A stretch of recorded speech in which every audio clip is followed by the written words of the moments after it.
Like when black people say we are our own worst enemy, I wish most of the lies about black people were true. The lies we tell ourselves about ourselves and the lies white folks tell about us, I wish it was fucking true. You know, I really do. Because if that were the case, if the most oppressed, powerless, under-resourced people are your enemy, then you're doing good. So if black people actually had enemies who were powerful, enemies who controlled the means of productions, enemies who have been relentlessly attacking us for multiple generations, enemies who attack us, who have a global scale economy and a global scale military infrastructure, if our true enemies reserve for themselves the capacity to destroy all life on earth with their apocalyptic weapons, if those were our real enemies, we'd be in trouble. But if our enemies are some atomized, disorganized, oppressed people, then you're good. So anytime somebody says black people's worst enemy is black folks, I think that's great, especially when we understand our history and how we've dealt with our enemies. We love our enemies. We peacefully protest and make requests of our enemies. We mimic our enemies. We pray to the gods of our enemies. I wish to fucking ancestors that black people were the worst enemies of black people and black people were the worst enemies of, because we'd be all right. But that's just not true. They don't want to say who our true enemies are, our eternal bitter enemies. But I'll say it. What consequences are what they are. But I won't say it. I'll just quote some other scholar. If I'm quoting a scholar, you got to respect it. So Chancellor Williams said, after studying 2,000 years of recorded history, that the white man is our eternal bitter enemy. He said he's our implacable foe, meaning that even as other people come to attack us, they have to go through or work around the European. Because our European oppressors not only oppresses and attacks us, but he encapsulates and contains us. So you even see when China or India is trying to make neo-colonial or colonizing maneuvers in the African continent, they bump up against European colonizers and damn near go to war with Europeans, not Africans.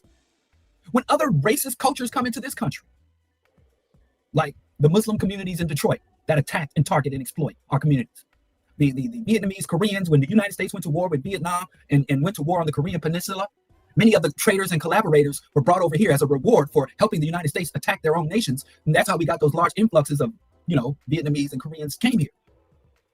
And even now, which nobody's paying attention, a lot of Iraqis, a lot of Afghanis were rewarded with being translators and guides and snitches and collaborators and guards for the Europeans. They get the United States rewards and say, when the United States is doing foreign imperialism, the traders are rewarded by saying you no longer have to live on the fringes of the empire. You get to live inside the empire's walls.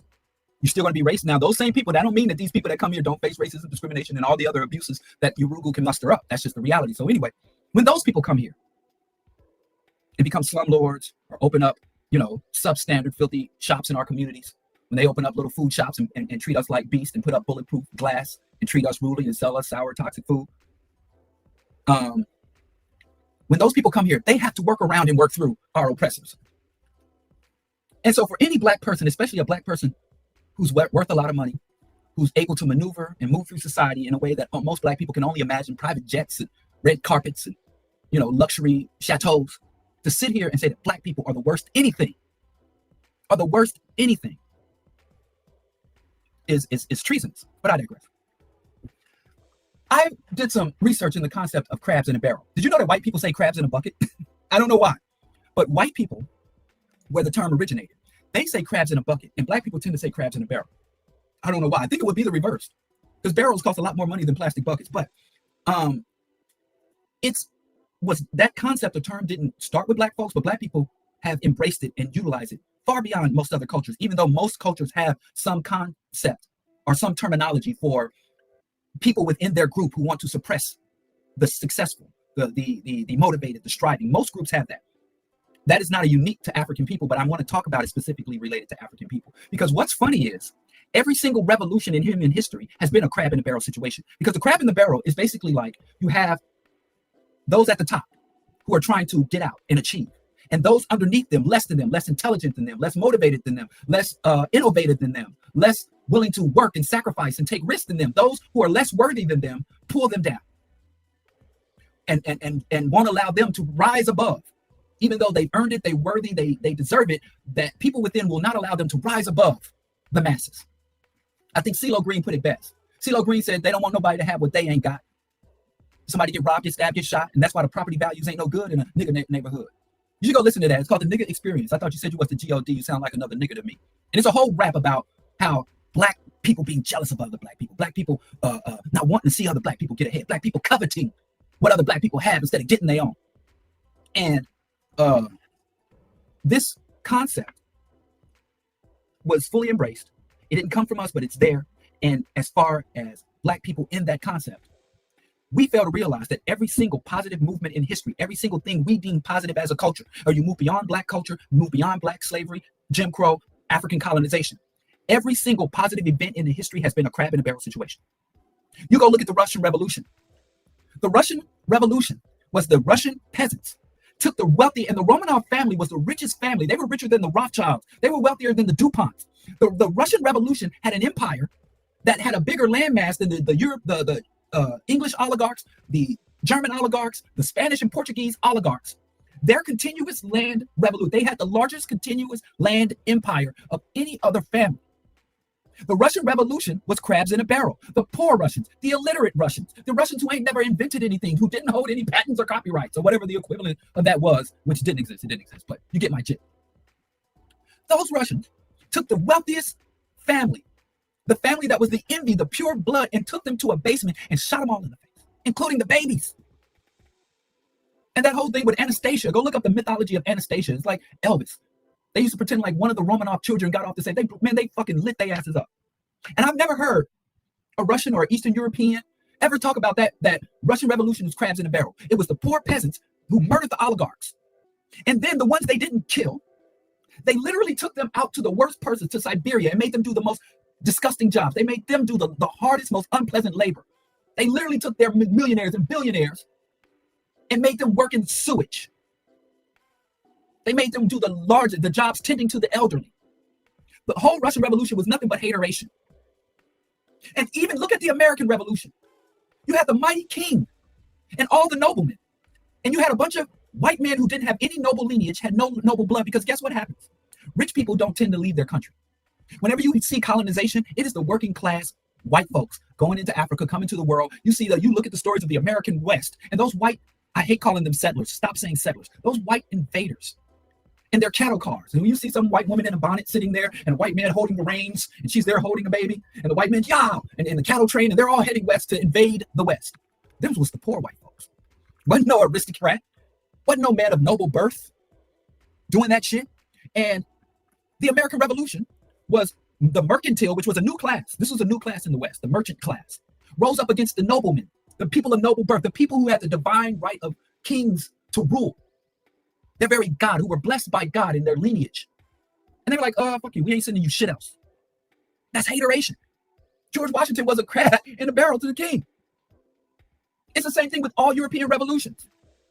Robespierre, John Locke, all the European revolutionaries were killing their betters and taking down people who were better than them. Bringing down people who were better than them. Every slave revolt were people low at the bottom of the barrel, bringing down and chopping down people above them.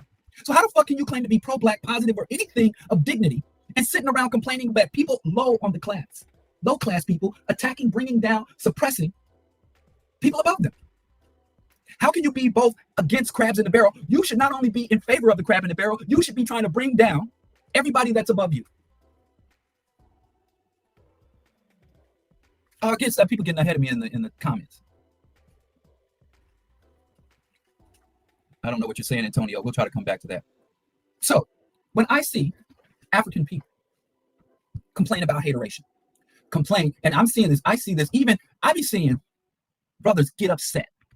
And I thought this only existed on the internet. I didn't know this shit spilled out into the material world, or IRL, where they believe that Kanye West, Bill Cosby, even Ice Cube, before he became a devout Zionist, white folks were accusing him of anti-Semitism.